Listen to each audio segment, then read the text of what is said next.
প্রাণঘাতী ক্যান্সারে আক্রান্ত ক্ষমতাচ্যুত প্রধানমন্ত্রী শেখ হাসিনা।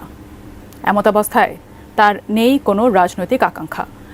যতদিন বেঁচে থাকবেন রাজনীতি ছেড়ে পরকালের পাথেয় জোগাড় করতে চান তিনি। প্রিয় দেশবাসী, আপনারা নিশ্চয়ই অবগত আছেন যে আমি শারীরিকভাবে অত্যন্ত অসুস্থ। প্রাণঘাতী ক্যান্সার আমাকে তিলে তিলে মৃত্যুর দিকে ঠেলে দিচ্ছে। এমতাবস্থায় আমার কোনো প্রকার ক্ষমতা বা রাজনৈতিক আশা আকাঙ্ক্ষা নাই। আমি আজ স্পষ্ট জানাচ্ছি যে হাসিনাকে ফেরতের আশ্বাস ভারতের। সঙ্গীদের খুঁজতে এবার মাথা টেনে কান আনা হচ্ছে।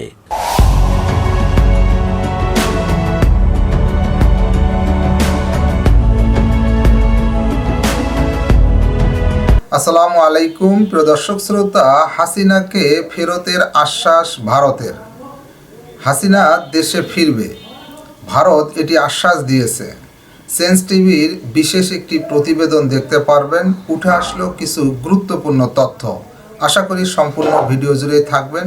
চলুন ভিডিওতে বিস্তারিত দেখে আসি। হাসিনাকে ফেরতের আশ্বাস ভারতের। সঙ্গীদের খুঁজতে এবার মাথা টেনে কান আনা হচ্ছে।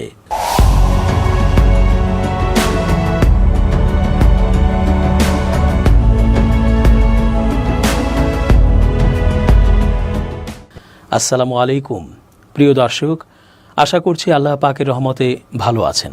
চেঞ্জ টিভির আন্তর্জাতিক চোখ অনুষ্ঠানে আমি এস.জি. রতন স্বাগত জানাচ্ছি আপনাদের সকলকে। কি খবর রে বাবা, হাসিনাকে এবার বোধ হয় সত্যি সত্যি ফেরত দিচ্ছে ভারত।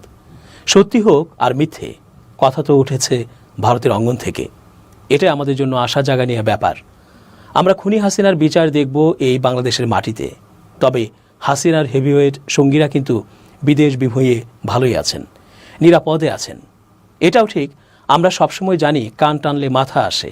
এবার আগে মাথা টেনে এনে মানে হাসিনাকে এনে তারপর কান আনা হবে, অর্থাৎ সাঙ্গপাঙ্গদের ফিরিয়ে এনে বিচারের মুখোমুখি করা হবে। বাংলাদেশের দেয়া প্রত্যর্পণের চিঠির ইতিবাচক জবাব দিয়ে ন্যায় বিচারের স্বার্থে ভারত শেখ হাসিনাকে দেশে ফেরত পাঠাবে বলে আশাবাদ প্রকাশ করেছেন আন্তর্জাতিক অপরাধ ট্রাইব্যুনালের চিফ প্রসিকিউটরের বিশেষ পরামর্শক টবি ক্যাডম্যান। 27 জানুয়ারি ট্রাইব্যুনাল প্রাঙ্গণে সাংবাদিকদের এসব কথা বলেন তিনি। শেখ হাসিনাকে ফেরাতে দেয়া চিঠির উত্তরে ভারতের মৌনতার বিষয়ে করা প্রশ্নের জবাবে টবি ক্যাডম্যান বলেন, পররাষ্ট্র মন্ত্রণালয় যথাযথভাবে ভারতকে প্রত্যর্পণের জন্য আহ্বান জানিয়েছে।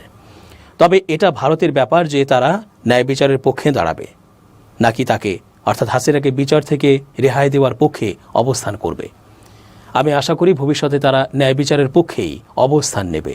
তিনি বলেন, চিঠির জবাবে ভারতকে ইতিবাচক পদক্ষেপ নিতে বাংলাদেশ সরকার জোর করতে পারে না ঠিকই, কিন্তু আমরা আশা করতেই পারি যে তাকে এদেশে আনা হবে এবং বিচারের মুখোমুখি করা হবে। এখানে বলে রাখা ভালো যে ন্যায় বিচারের স্বার্থে বিদ্যমান আইন অনুযায়ী তিনি আত্মপক্ষ সমর্থনের সব সুযোগ পাবেন।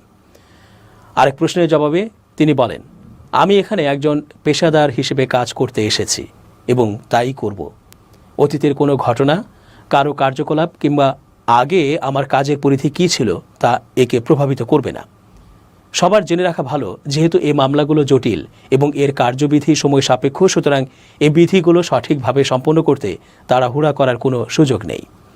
ব্রিটিশ আইনজীবী লন্ডন ভিত্তিক ল ফার্ম গুয়ের্নিকা 37 গ্রুপের সহপ্রতিষ্ঠাতা ও গুয়ের্নিকা 37 চেম্বার্স এর যুগ্ম প্রধান টবি ক্যাডম্যানকে 20 নভেম্বর বাংলাদেশের আন্তর্জাতিক অপরাধ ট্রাইব্যুনালের চিফ প্রসিকিউটরের বিশেষ পরামর্শক নিয়োগ দেওয়া হয়।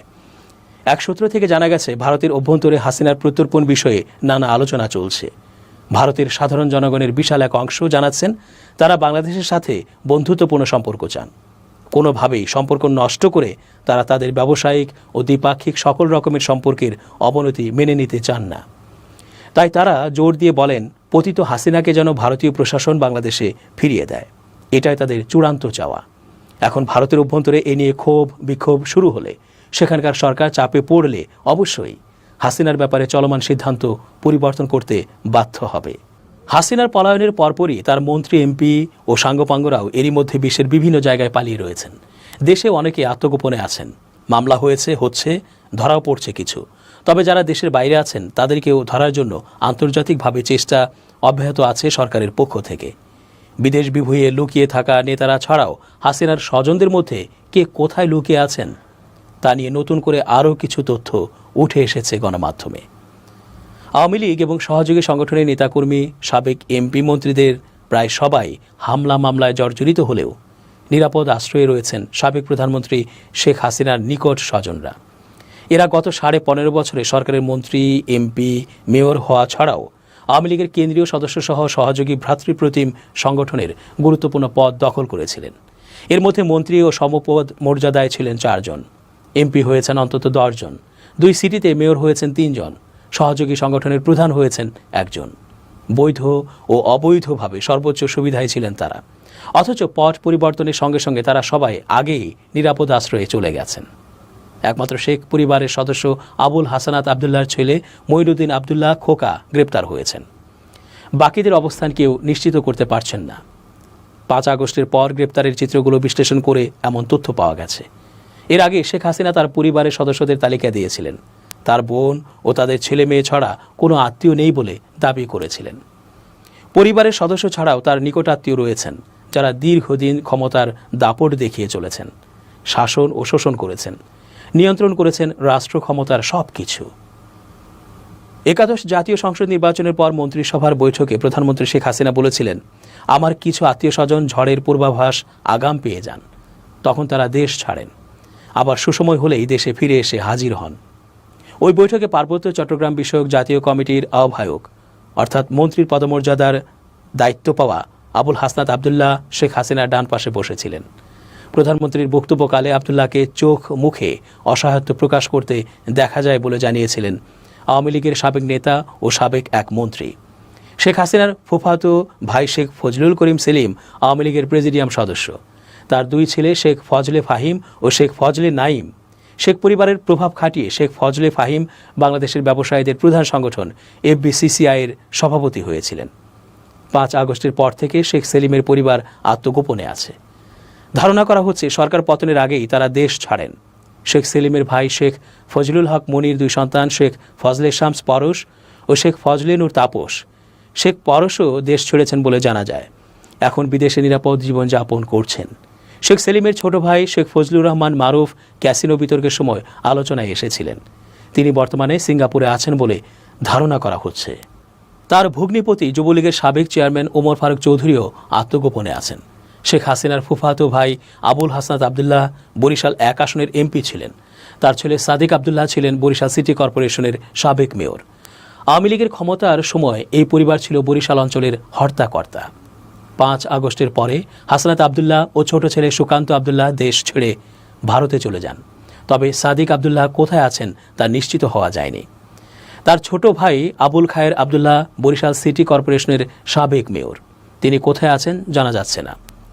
জানা গেছে হাসনাত আবদুল্লাহ ভারতে আছেন তার মেয়ে আঞ্জুমানারা কান্তা আবদুল্লাহর কাছে। কান্তা একজন ভারতীয় নাগরিককে বিয়ে করে সেখানেই বসবাস করেন।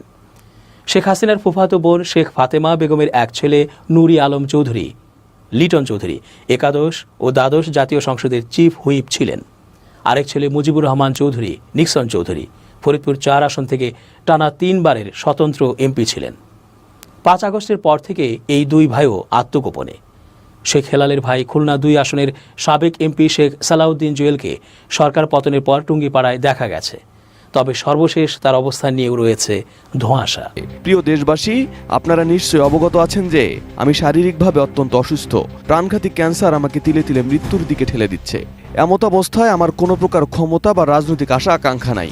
আমি আজ স্পষ্ট জানাচ্ছি যে বাংলাদেশ আওয়ামী লীগের ফেসবুক পেজ হ্যাক করে বিএনপি জামায়াতের লোকেরা বিভিন্ন উস্কানিমূলক প্রোপাগান্ডা ছড়িয়ে আওয়ামী লীগের শান্তিপ্রিয় নেতাকর্মীদেরকে হরতাল, অবরোধ সহ জ্বালাও পোড়াও কর্মসূচির দিকে চালিত করছে, যা অত্যন্ত নিন্দনীয় ও ঘৃণার কাজ। আমি বারবার বলেছি, আমি এখন শান্তি চাই, পরকালের পাথেয় জোগাড় করতে চাই। আমি দ্ব্যর্থহীন ভাষায় বলতে চাই, আমি এখনও বাংলাদেশ আওয়ামী লীগের সভানেত্রী এবং আমি এসব সন্ত্রাস ও জ্বালাও পোড়াও কর্মসূচির সাথে আমার বা আমার দলের কোনো সম্পর্ক নেই। এমত অবস্থায় দেশবাসীর প্রতি আহ্বান জানাই, এ সকল দুর্বৃত্ত আগুন সন্ত্রাসীদের বিরুদ্ধে গণপ্রতিরোধ গড়ে তুলুন এবং তাদের আইন শৃঙ্খলা রক্ষাকারী বাহিনীর হাতে তুলে দিন। জয় বাংলা, জয় বঙ্গবন্ধু, বাংলাদেশ চিরজীবী হোক। প্রদর্শক শ্রোতা, আওয়ামী লীগকে নির্বাচনে অংশগ্রহণ করতে হলে হাসিনাকে দেশে আসতে হবে, কারাবরণ করতে হলেও করতে হবে, কিন্তু পালিয়ে থেকে নির্বাচনে অংশগ্রহণ আসলে করতে পারবে না। হয়তোবা আওয়ামী লীগের সভাপতি পদ থেকে হাসিনাকে সরে যেতে হবে, নতুন সভাপতি হতে হবে, কিন্তু সমন্বয়ক এবং বাংলার অনেক আপামর জনসাধারণ এটা মনে করেন যে আওয়ামী লীগ নির্বাচনে অংশগ্রহণ করার যোগ্যতা হারিয়ে ফেলেছে, এটি একটি ফ্যাসিস্ট দল। আওয়ামী লীগের পুনর্গঠন করতে হবে এবং তাহলে নির্বাচনে অংশগ্রহণ করতে পারবে, এটা অনেকে মনে করেন।